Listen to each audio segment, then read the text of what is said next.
दोस्तों आज की इस वीडियो में बात करेंगे श्रीजी ट्रांसलॉजिस्ट स्टॉक में कल आधा % की तेजी देखने को मिली। क्या ये स्टॉक पोर्टफोलियो में रखने लायक है? क्या इसमें कोई तेजी बनेगी? स्टॉक को होल्ड करें, बाय करें या सेल कर दें, इसके ऊपर बात करेंगे। कंपनी के बिजनेस मॉडल और फंडामेंटल स्टॉक की वैल्यूएशन के ऊपर बात करेंगे। साथ में कंपनी ने अपने Q1 के नंबर जारी कर दिए, तो Q1 के नंबर किस प्रकार के, इसके ऊपर बात करेंगे। लेकिन उससे पहले यदि आप लोगों ने चैनल को सब्सक्राइब नहीं किया तो प्लीज़ चैनल को जरूर सब्सक्राइब करें। आप लोगों का सपोर्ट मुझे मोटिवेट करता है ताकि आप लोगों के लिए अच्छी वीडियो और अपडेट लेके आ सकूँ सर। पहले तो स्टॉक का रिटर्न देखते हैं सर। यदि 6 महीने का चार्ट देखें तो इस स्टॉक में कोई खास रिटर्न देखने को नहीं मिल रहा है सर। यानी कि ओवरऑल देखें तो इस स्टॉक से नेगेटिव रिटर्न है 36% का, ठीक है सर। और आगे यदि स्टॉक की बात करें, यदि 1 साल का चार्ट देखें तो यहाँ 50% का नेगेटिव रिटर्न है। यानी कि इसने अपने निवेशकों का जो भी निवेश किया गया पैसा है उसको आधा कर दिया है सर। यानी कि सीधा है, इसने लॉस पे लॉस दिया है। जबकि इस कंपनी ने बीच में क्या किया था, बोनस अनाउंसमेंट किया था सर। बोनस का अनाउंसमेंट किया था और बोनस रेशो 1:3 था। यानी कि 3 शेयर जिसके पास है उसको 1 बोनस शेयर मिलेगा।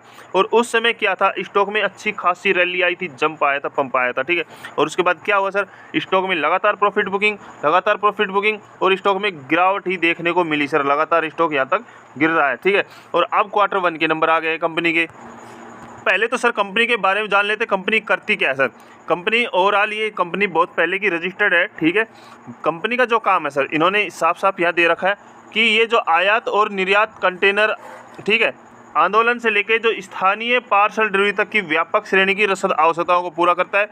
ये हमारे द्वारा प्रदान की जाने वाली विभिन्न प्रकार की सेवाएं, ठीक है, जिसमें फुल ट्रक लोड परिवहन सेवाएं, पार्सल ट्रक लोड सेवाएं, ट्रक लोड से कम, ठीक है, आयात निर्यात और बाउंड्री ट्रकिंग सेवाएं, ठीक है, इसमें ये काम करती है, ठीक है। यानी कि फुल ट्रक लोड परिवहन सेवा हमारा मुख्य व्यवसाय है, ठीक है। तो इस कंपनी के बारे में ये, यानी कि ये कह सकते हैं कि पार्सल को डिलीवरी करने के लिए, ठीक है, पार्सल को डिलीवरी करने के लिए ये कंपनी काम करती है सर।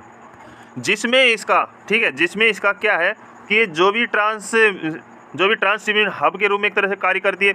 कोई भी कार्यालय है, फ्रेंचाइज कार्यालय, डिपो एजेंसी है, ठीक है, तो उनमें जो भी है ना, यहाँ पे जो भी कंज्यूमर गुड्स सामान है, वाइट गुड्स, फूड्स, टेक्सटाइल, परिधान और फर्नीचर फिक्सर जो भी है, ठीक है, पार्सल के साथ साथ इन सेवाओं पे भी ये, मतलब इन सेवाएं भी प्रदान करती है, इन पे भी काम करती है। यानी कि पार्सल लोड के साथ साथ ये जो अतिरिक्त काम है, यानी एक तरह से ट्रांसपोर्ट का काम करती है, ठीक है, लोडिंग का काम करती है। जो इनके पास जैसे दे रखे हैं काफ़ी ट्रक वगैरह हैं, ठीक है, तो ये लोडिंग का काम करते हैं इस मामले में। यानी कि जो कि ये जो है पार्सल वगैरह जो भी, और जो भी अलग से जो भी मटेरियल है, ठीक है सर। और यदि फंडामेंटल के हिसाब से देखें तो ये कंपनी काफ़ी छोटी कंपनी है, ठीक है। स्टॉक की वैल्यूएशन तो ठीक है, बट फिर भी क्योंकि कंपनी के ऊपर, छोटी कंपनी है ना सर, छोटी कंपनी है तो इसको कोई भी ऑपरेट कर सकता है। कंपनी के ऊपर कर्जा है और रिजर्व कितना, 42 करोड़, ठीक है। तो हालांकि कर्जा है और रिजर्व कंपनी के पास कम है, ठीक है। टोटल एसेट है 120 करोड़ के लगभग, ठीक है, टोटल एसेट है, ठीक है। इस बेस पे कंपनी को कर्जा मिल जाएगा, ठीक है, और कंपनी को कर्जा मिला हुआ है, ठीक है। बुक वैल्यू 8 है और यहाँ पे इंटरेस्ट वैल्यू 24 है, ये ठीक है, ठीक है। तो छोटी कंपनी है, किसी को भी कोई भी इसको ऑपरेट कर सकता है, ठीक है। और इसमें क्या हुआ था, ये बोनस शेयर के आड़ में इसमें क्या हुआ था, गिरावट। यानी कि पहले तो ये लगा लो इसमें कहीं ना कहीं ऑपरेटर गेम हुआ था सर, ठीक है। और क्वार्टरली नंबर आए, ठीक है। क्वार्टरली नंबर की बात करें, ठीक है, जो कंसोलिडेट कंपनी के नंबर है उसमें बहुत बड़ी गिरावट देखने को मिली है सर। यानी कि कंपनी का इस बार जून का सेल्स देखें तो 58 करोड़ रही है, ठीक है। क्वार्टरली बेस पे बात करें, ठीक है, तो यहाँ से भी गिरावट है, ठीक है। और ईयरली बेस पे बात करें तो यहाँ से भी गिरावट है। और नेट प्रॉफिट की बात करते हैं तो नेट प्रॉफिट तो बहुत ज़्यादा गिर गया सर। यानी कि लगभग यहाँ पे लगभग 59 लाख का कंपनी को प्रॉफिट हुआ सर। क्वार्टरली बेस पे बड़ी गिरावट है और ईयरली बेस पे तो बड़ी गिरावट है सर। तो मेरा तो व्यू यही है कि इस स्टॉक से एग्जिट हो जाने के लिए, ठीक है। यदि शॉर्ट टर्म में कल या परसों स्टॉक में तेजी आती है तो स्टॉक से एग्जिट हो जाए सर और अच्छे से स्टॉक में निवेश करें, ठीक है। क्योंकि देखो सर, यहाँ पे जो प्रोमोटिंग होल्डिंग थी, ठीक है, कम हो गई है लगातार। यहाँ पे देखो, यहाँ पे ये पूरी जो है लेयर यहाँ इतने साल की, यहाँ पे 72% की, और अचानक से यहाँ पे कितने होगी, 63% की। लगभग 9% स्टेक इन्होंने, प्रोमोटर ने बेच दिया सर, ठीक है। और यहाँ एफआई भी 0 हो गए, ठीक है, उनका भी इन्वेस्टमेंट 0 हो गया।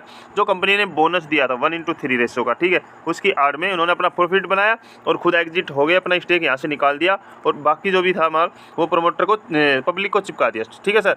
तो इस स्टॉक में देखो सर, छोटी कंपनी है, उस समय ये हमने दिया था टेलीग्राम पे, तो कम अमाउंट के साथ। देखो सर, छोटी कंपनी में जितना प्रॉफिट के चांस रहते हैं ना, कि ऑपरेटर गेम होता है उतना ही लॉस के ज़्यादा चांस होते हैं, ठीक है। हालांकि लॉन्ग टर्म के लिए ले सकते हो, होल्ड कर सकते हो इसे, इस साल इस स्टॉक को 2 साल 3 साल 5 साल के लिए रख सकते हो। बाकी आप शॉर्ट टर्म के लिए या फिर 6 महीने के लिए 1 साल के लिए मेरा कोई व्यू नहीं स्टॉक में बने रहने का, ठीक है। स्टॉक में गिरावट हो रही है और लगातार स्टॉक गिरता ही जा रहा है, ठीक है। और क्योंकि कंपनी ने यहाँ पे कंपनी का लॉस भी हुआ है सर, ठीक है। तो इस स्टॉक से भाई जितना एग्जिट हो सको तेज़ी में, ठीक है, एग्जिट हो सकते हो।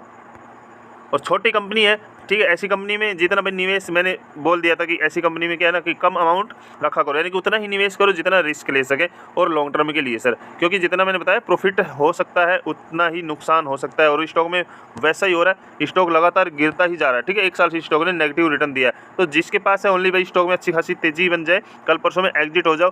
वरना देखो सर लॉन्ग टर्म के लिए तो स्टॉक ठीक है, छोटी कंपनी है, ठीक है, और बड़ा अमाउंट भी मत रखो। बट स्टॉक में लगातार गिरावट हो रही है और क्वार्टर के जो क्वार्टरली नंबर आए हैं उसमें बड़ी गिरावट देखने को मिली है। तो ये स्टॉक मुझे लगता है और गिरावट दिखा सकता है सर। तो स्टॉक से एग्जिट हो जाने में ही समझदारी सर।